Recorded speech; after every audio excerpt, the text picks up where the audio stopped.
All right. Well, now we're getting down into some interesting stuff. Because the other thing that we can do when we see an emission or an absorption spectrum is we can use the Doppler effect to figure out the velocity, how fast that object is moving. Right? If you take this spectrum, right, you take the spectrum of a star and you see a spectrum that looks like this, and you'd go, okay, well, that pattern of absorption lines sure looks familiar. Looks a lot like hydrogen, right? So I would think that, this line in the red, one in the green, two in the blue, red, green, two in the blue.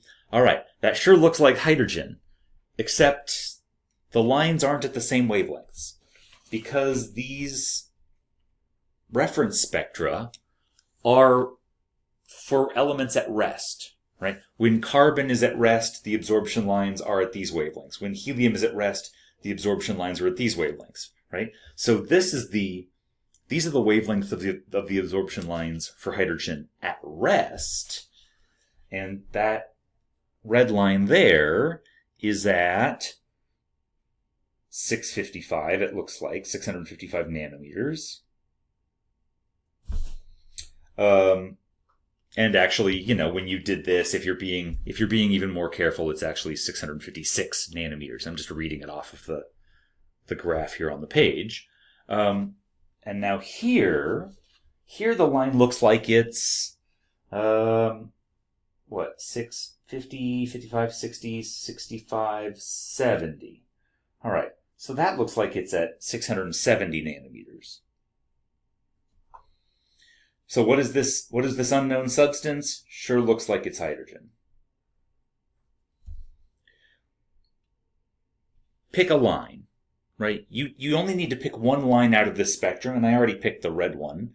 And it told you to pick the red one because it's giving you the rest wavelength for that one red line. So we're observing this wavelength at 670 nanometers. And that red absorption line for hydrogen at rest has a rest wavelength of 656 nanometers. Well, what's the velocity then? Well, to go back here, right? The velocity is the observed wavelength minus the rest wavelength divided by the rest wavelength times the speed of light. So then, let's write this out here, right? The velocity is, and remember the lowercase lambda is the symbol for wavelength, right? The observed wavelength minus the rest frame wavelength divided by the resting wavelength for that line times the speed of light. Okay? Well, that's the observed wavelength is 670 nanometers. Minus the rest frame wavelength is 656. So you subtract those and you get, 14? Right? So 14 nanometers divided by 656 nanometers. Right? Times the speed of light. So nanometers on top cancels out nanometers on the bottom. And we just have 14 divided by 656, which, I'll get my calculator over here, 14 divided by 656 is 0.0214. I'll do another. I'll do one more significant digit. 0.0213 times the speed of light, which is, do we want this in meters per second or kilometers per second? What value for the speed of light is it giving us? Refresh my memory here. Okay, meters per second. Okay.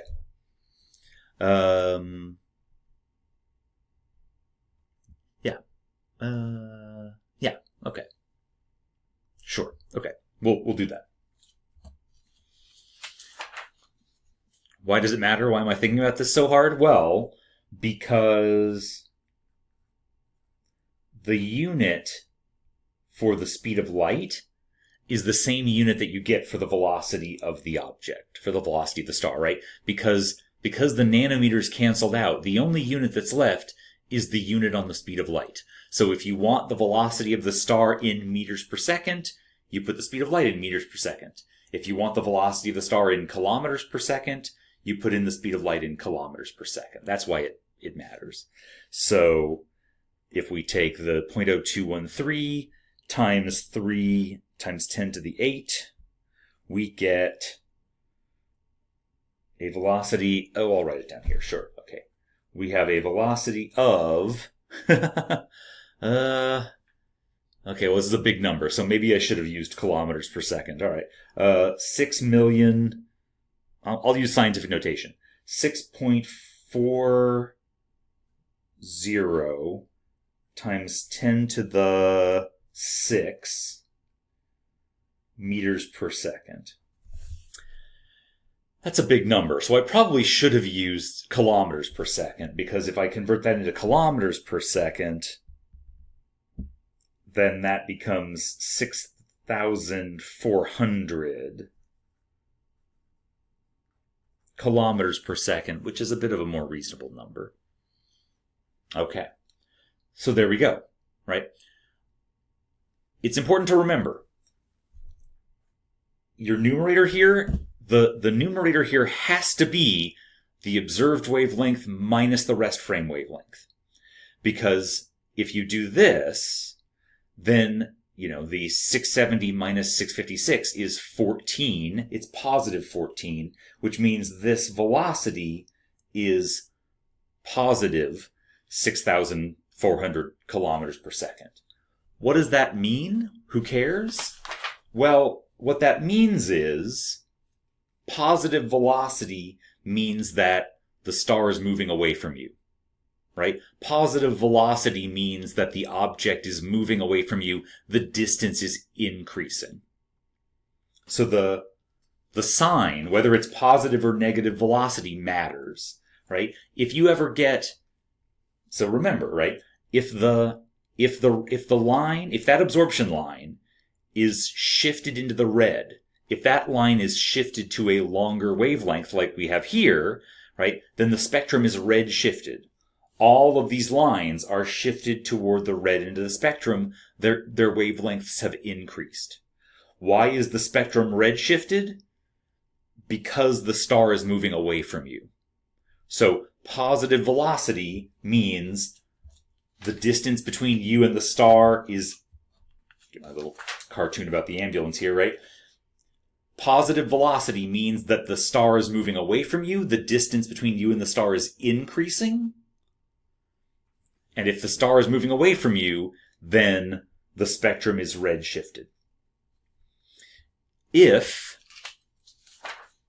you ever find that the observed wavelength is shorter than the rest wavelength, right? Shorter wavelength is bluer. So if you ever find that the observed wavelength is shorter than the rest wavelength, that's a blue shift. Why is the spectrum blue shifted? Because the star is moving toward you. Right? A blue shift happens when the star is moving toward you. So, if the observed wavelength is shorter than the rest wavelength, then you subtract them and you're going to get a negative value here. The value on top is going to be negative, which then you follow all the same steps, and you might get a negative velocity. So if you ever get a negative velocity, that means the star is moving toward you. Okay? So that's the thing you got to remember, it's always observed minus rest. All right, let's get a little more practice here. And since we're going to be doing this 3 times, I've got to refresh my memory if I put one on the back here. Just these 3. Okay. If we're going to be doing this 3 times, let's program our spreadsheet to do this for us. Start at my spreadsheet here. Okay. Make this a little bigger and easier to read. Okay. So I'm going to put My observed wavelength will be in this cell in nanometers. My rest wavelength will be in this cell in nanometers. And make that a little smaller, make a little room here. Okay, and then it'll calculate my velocity here. Okay, so for the problem we just did, the observed wavelength was 670, the rest wavelength was 656, and then the velocity equals what? How do I calculate the velocity? The velocity equals, go back to our equation here, right?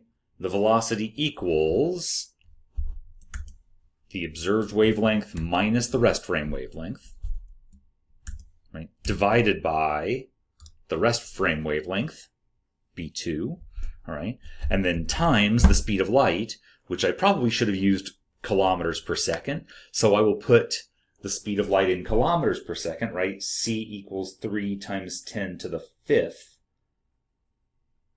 kilometers per second. So using the E notation, 3E5, right? 3 times 10 to the 5th. And so that should give us the 6,400 kilometers per second like we had a minute ago. So make a note for myself that that's the velocity in kilometers per second. Why is the velocity in kilometers per second? Because I put the speed of light in kilometers per second in the formula. All right, now we've got this all set up to do this for us. All right, so in this first practice problem, what spectrum does this look like? Well, it sure looks like hydrogen. All right, and if this is the hydrogen line, if this is hydrogen spectrum, then that hydrogen line is 656 nanometers.